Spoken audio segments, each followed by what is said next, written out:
It was an exceptional speech.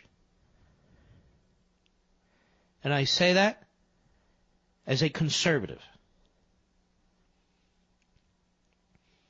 And we'll talk about this a little bit more in a more substantive way, but I want to get to something else. The Democrats. Not just their conduct, which was appalling. Wasn't one congressman here, one senator there. It was pretty much a united front of hate. And hate for what? Oh, they hate Trump. No question. But it's clear they hate much of what he was saying. And much of what he was saying was quintessentially American. I have to conclude, I will conclude, despite the pushback I will receive, that when you watched that speech last night, as most of you did, there really is a divide. Pro-American versus anti-American. Pro-military versus anti-military. Pro-capitalism versus anti-capitalism. Pro-national security versus anti-national security. Pro-constitution versus anti-constitution. Pro-citizen versus anti-citizen. Pro-Israel versus anti-Israel. Pro-law enforcement versus anti-law enforcement. The Democrats, in ways we've discussed before, but the American people have never seen before. The Democrats, by their own actions or inactions, their own body English, their own facial expressions, their failure to applause, or in some rare instances, their applause, revealed themselves to be exactly as I say. Now, where does this come from? This is the largest political party in the country. It's bigger than the Republican Party in terms of registration. How can you have, now it's not a majority party, but how can you have the largest political party in the country? A plurality, which has as its motivation and its purpose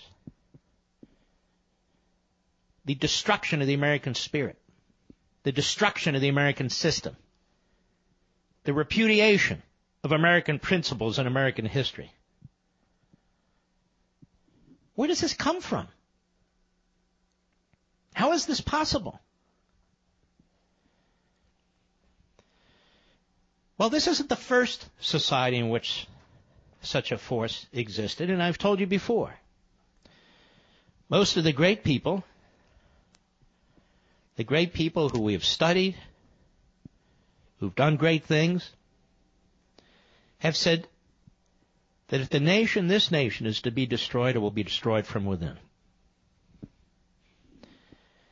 The Democrat Party has become a party of a particularly nefarious ideology. It's a party of a nefarious ideology that permits no dissent, or at least no dissent that may threaten its core beliefs. It is a party, we're told it's splintering here and there. It's not a party that's splintering. Some of its members, blue-collar workers, farmers, and so forth, may be having second thoughts about their membership or their role in the Democrat Party, many of whom are Democrats really by heritage, more than anything else. But the Democrat Party, the apparatus of the Democrat Party, the party institutions, the party surrogates, the media, the party mouthpieces, the Praetorian Guard, and so forth and so on, there's no split among them. There's unanimity. There's unanimity. And so what is it that drives this party? Beyond the symptoms, beyond the poor behavior beyond the platitudes that you hear so often? What is it? Well, ladies and gentlemen, we're going to take a step back. And I hope you'll stick with me so you can really understand what's going on here and who these people are. There's a reason why they're in alliance with so many professors, so many so-called intellectuals. There's a reason for this. And the main reason for this is that the Democrat Party, the party apparatus, the party leaders, they reject the American founding. You hear when they talk about it, how they trash the founders as slave owners. They trash the founders as slave owners as a way of trashing what they created, as a way of trashing the Declaration of Independence, as a way of trashing the Constitution, as a way of trashing capitalism. I know, I read these people. I know who they are. I know what they said. And in lieu of these principles, the idea of individual sovereignty, of the individual,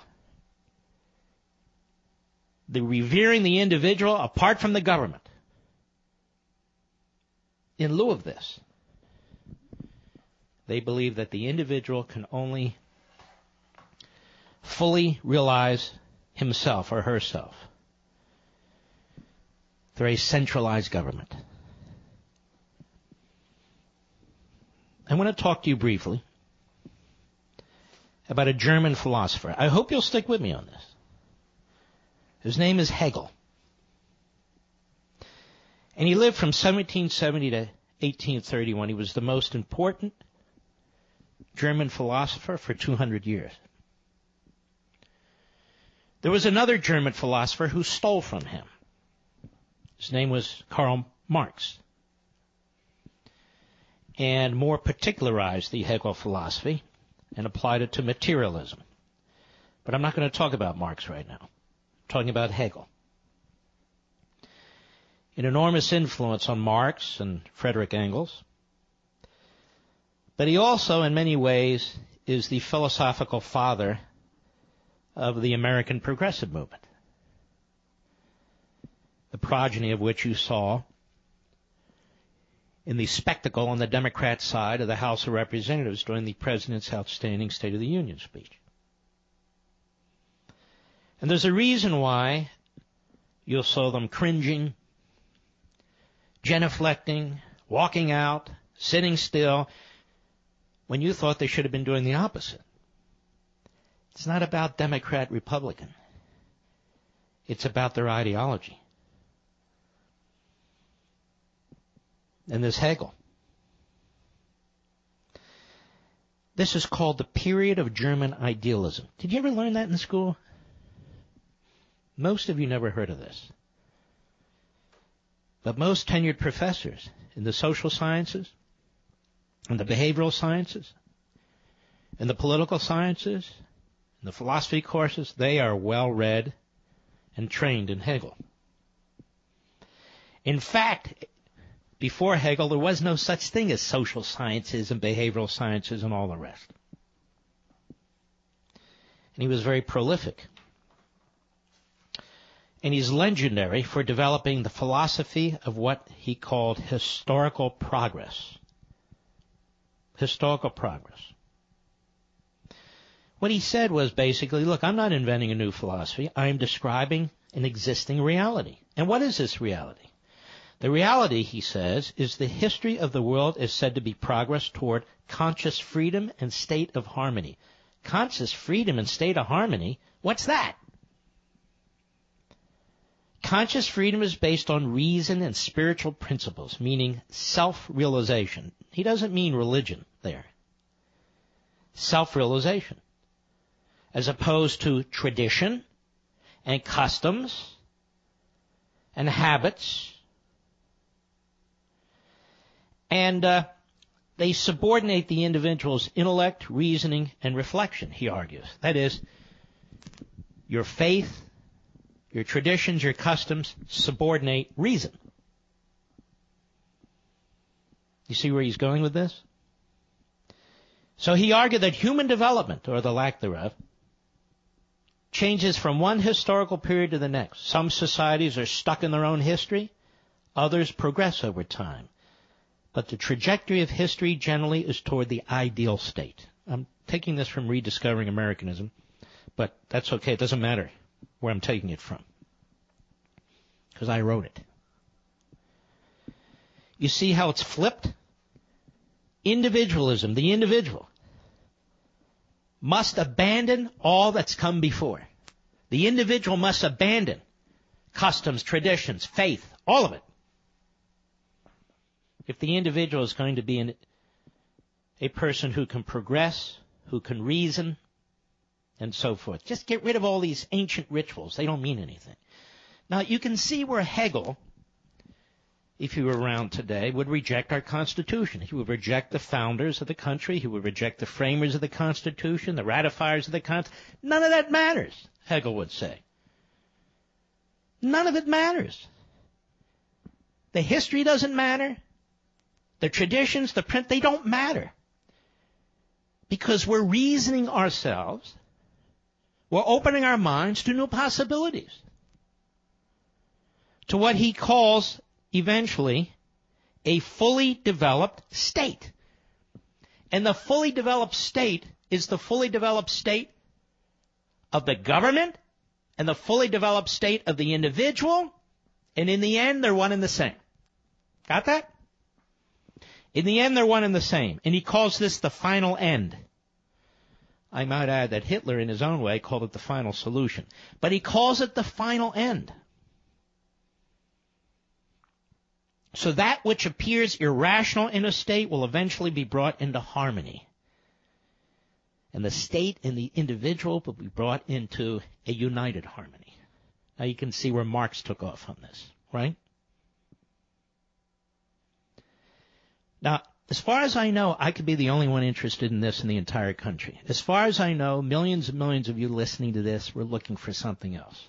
As far as I know, this will kill ratings for the week. I don't know. But I think it is absolutely crucial. And I'm going to continue to explain it. We'll be right back. Mark Levin.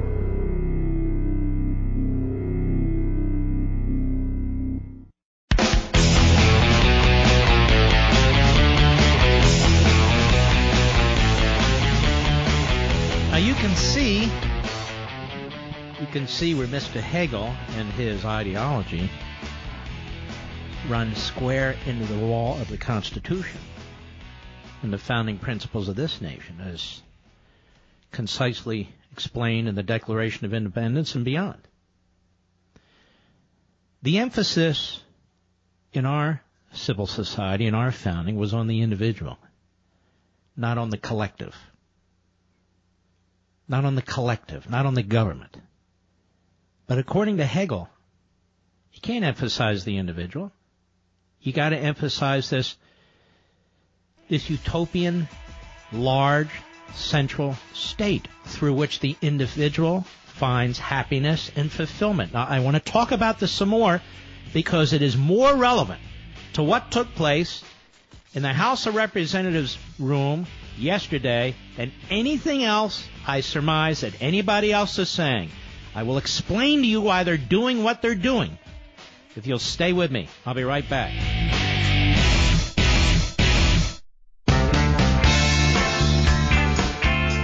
Mark Levin, speaking to the 4 out of 5 Americans who are literate at 877-381-3811. I want to get back to this. So, in the case of Hegel, who really is one of the founding fathers of modern-day progressivism, that's why it's important to understand this. He argued that the individual finds his actualization, liberty, happiness, fulfillment, through the state. So the individual is not consumed with his own existence, with his own private affairs, which he called subjective thought. But by way of the state, the individual sees beyond self and becomes a citizen of the state, whose reality is part of a universalized whole and collective life, through which the individual learns what is reasonable, objective thought. And you see, they must surrender their ties to rituals and habits, he argued, to customs, if they're truly going to fulfill themselves as one with the state. This is what he called the final end. This is the final end sought by the individual and the state, the consciousness of mind and freedom. And in this way, the individual serves and benefits from the state and vice versa. So that which came before effectively vanishes. It's discarded. Man, listen to the word, progressively moves away from the state of nature to the final end through reason. So you reject Aristotle. You reject Cicero. You reject Locke. You reject Montesquieu. You reject Burke. You reject Adam Smith. You reject Hume. You reject the Enlightenment. You reject Reformation. All of that is junk, according to Hegel and Marx and Woodrow Wilson and Bernie Sanders and Kamala Harris and Nancy Pelosi and Robert Reich and on and on and on. Man progressively moves away from the state of nature, from the Declaration of Independence, from the Constitution, from the principles that underlay them. That's the whole point. In the elements of the philosophy of right, Hegel wrote of this ideal state. The state is the realized ethical idea or ethical spirit. It is the will which manifests itself, makes itself clear and visible, substantiates itself. It is the will which thinks and knows. The state finds in ethical custom its direct and unreflected existence. In other words, reject custom and its indirect and reflected existence in the self-consciousness of the individual and in his knowledge and activity. The state, which is the realized substantive will, having its reality in the particular self-consciousness raised to the plane of the universal, is absolutely rational. See, you see, in the end, the state is absolutely rational. The substantive unity is its own motive, an absolute end. In this end, freedom attains its highest right. This end has the highest right over the individual, whose highest duty, in turn, is to be a member of the state. Let me repeat that. This end has the highest right over the individual, whose highest duty, in turn, is to be a member of the state. So the individual is again subservient to the state, for the state can never attain the lofty utopian heights devised by Hegel, and the individual will never be adequate to the cause. And meanwhile, the individual's independence and free will are absorbed by the state in the name of community and general welfare. This so-called actualized unity of the individual with the ideal state requires the abandonment of the past. Hegel found no relevance at all in the origin and founding principles of a nation, except to understand the next step in the historical process and the synthesizing that comes from what he called dialecticism. In fact, Hegel took a direct shot at the notion of eternal natural law and rights as expressed in our Declaration, as well as the social contract, that is, the civil society. And of course, these are the bases of America's founding and the Declaration of Independence. He insisted that the only legitimate form of thought involves the application of the science of the state. Now, by the science of the state, we're not talking about what takes place in a lab. The science of the state, the ability of human beings, relatively handful of human beings, to become expert in all things and to determine what's best in each instance for society, for the country, and for the people. So, You might say, well, Mark, everybody knows this doesn't work. Look at these communist regimes and everything. Well, he wasn't a communist because there was no such thing at that point. It was Marx who followed on, stole a lot from Hegel,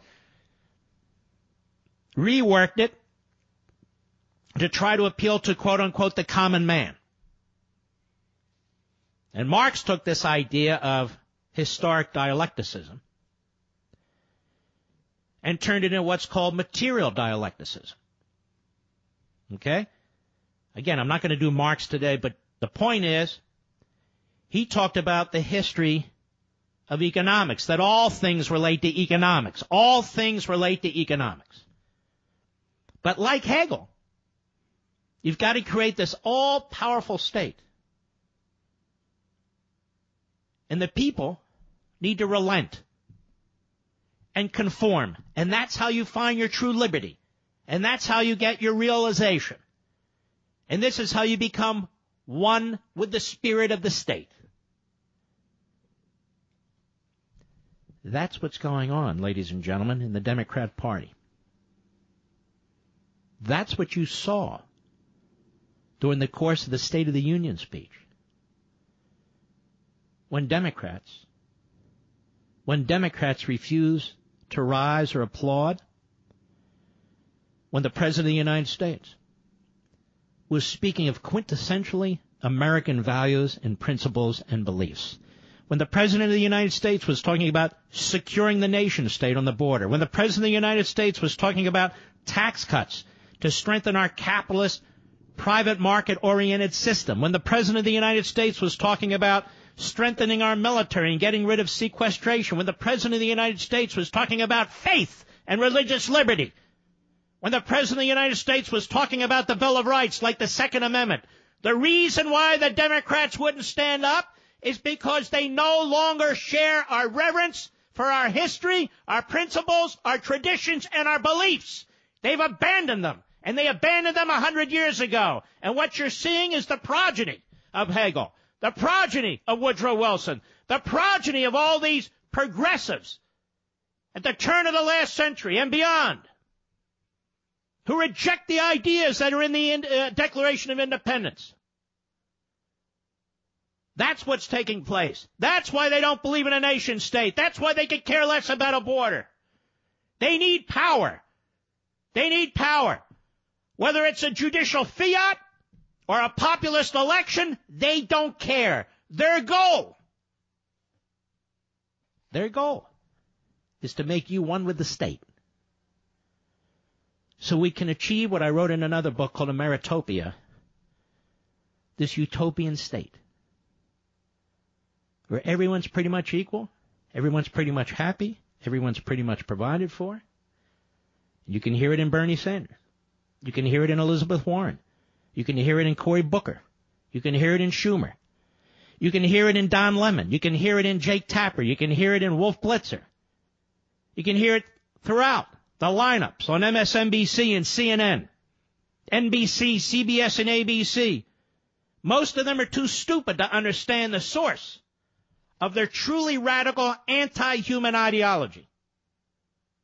Some of them are unwitting stooges. But it doesn't matter what motivates them. What matters is what they stand for. There is no perfect state. None has ever existed. Not then, not now, not tomorrow. Hegel said the state, as a completed reality, is the ethical whole and the actualization of freedom. It is the absolute purpose of reason that freedom should be actualized. The state is the spirit which abides in the world and there realizes itself consciously. While in nature it is realized only as the other of itself, or a sleeping spirit, only when it is present in consciousness, and it goes on. So it is the state, the power of the state, from which we are to get our liberty. And he does not mean liberty the way we mean liberty. Should I go down that course, Mr. Producer, or is this too monotonous?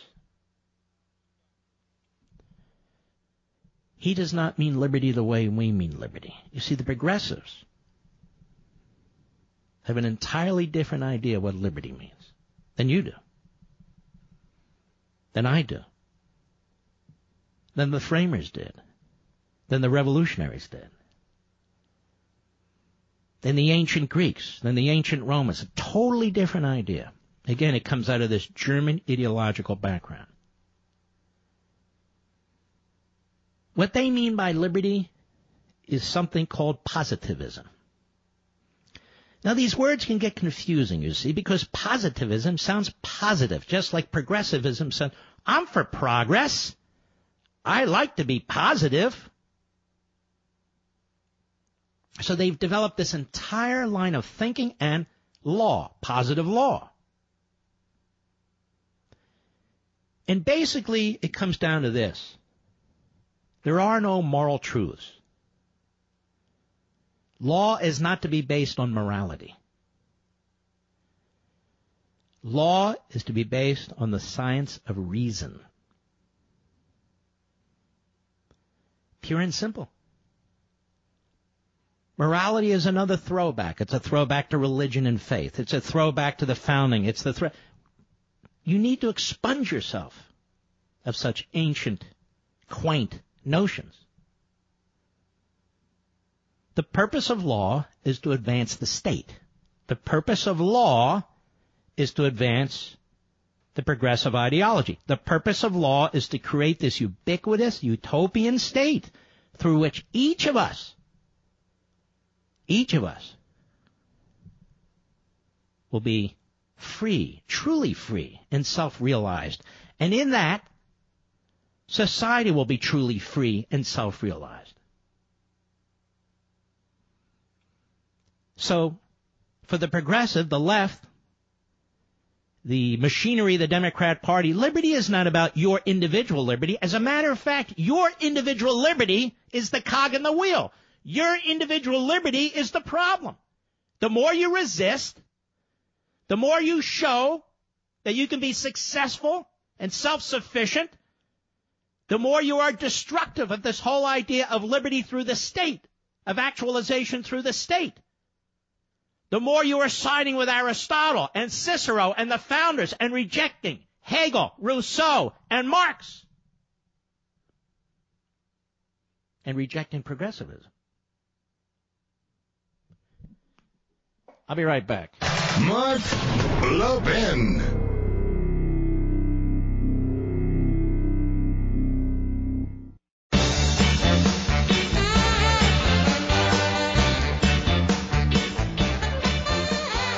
Dallas, 11 degrees. New York, 9 degrees. Minneapolis, -2 degrees.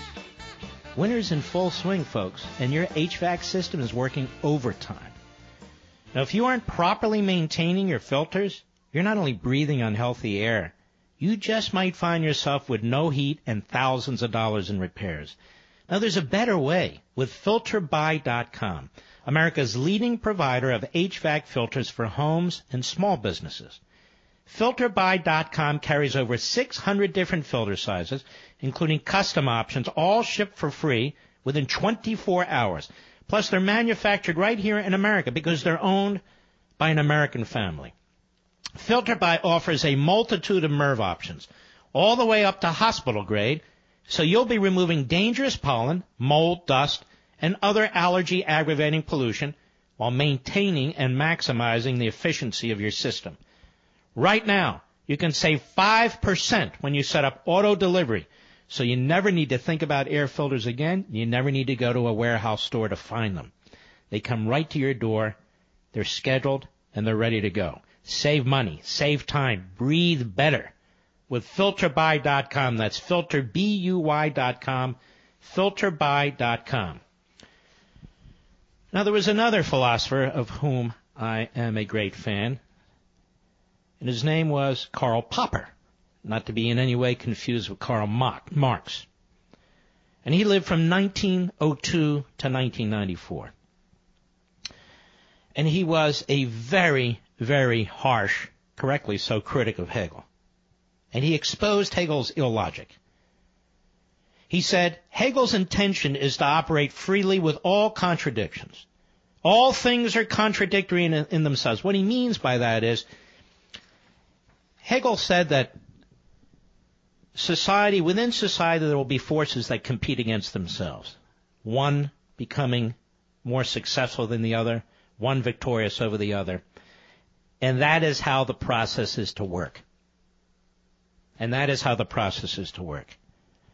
And he says, Hegel's intention is to operate freely with all contradictions. All things are contradictory in themselves, he insists, in order to defend a position which means the end not only of all science, but of all rational arguments. So he's saying, Hegel says to reject all history, all tradition, and all the rest of it for reason. And he says, what does this have to do with reason?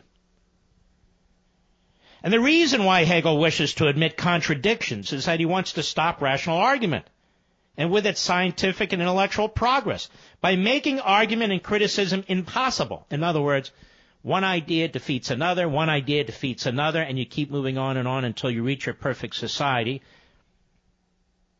And what Popper's saying is, actually, that's not always how it works now, is it?